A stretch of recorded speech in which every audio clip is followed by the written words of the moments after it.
part of our conversation today is for you all to be able to hear from what we've learned from our community over the last 6 months, and then hear our most beloved champions talk about what they think our community has said.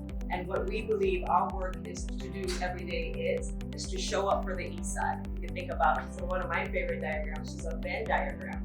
We focus a lot on what the East Side wants and what the East Side needs, and everything in the middle that connects those two. I think if you're looking at trend lines, we're beginning to see that we're moving in the right direction, but there's still a lot of work to do. And in particular, that third point, as more vibrant and exciting destinations, I sort of feel like that would be the last or the trailing indicator of all the other issues.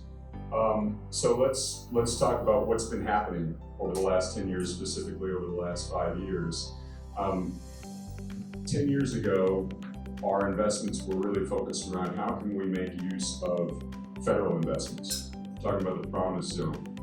What we've learned over the last 5 years in particular, perhaps over the last 3 years, is that we can leverage the heck out of federal dollars, but we can't wait for federal priorities to make this community a priority for our local. When we look at things like the Economic Development Foundation, which are key to the new businesses that are coming in, they have to be made as well to get the local businesses that are in the East Side and help drive them up. Really want us to look at really helping those create wealth. Because we put that title, and some of it is generational property, but we do have residents on the East Side and the South Side that don't have any debt. They're living paycheck to paycheck, but they may have a house or they may have an investment property. And I don't think we've instructed them well enough of how to build wealth. So I think we need to look at that. I think about our seniors who can budget, but they have that one family member that keeps on asking and making them overextend their needs. So I think that is definitely a challenge, but we also need to change the view about how we let people know what they have and where they can grow from that. I like to approach this by saying more quality affordable housing. That when we talk about generational wealth, when we talk about generational poverty, what is your greatest asset? Your home.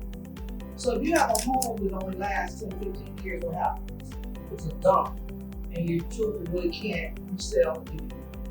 So some people come to the district and build match value housing. That's just the way it is. So quality affordable housing, it can be done with public support.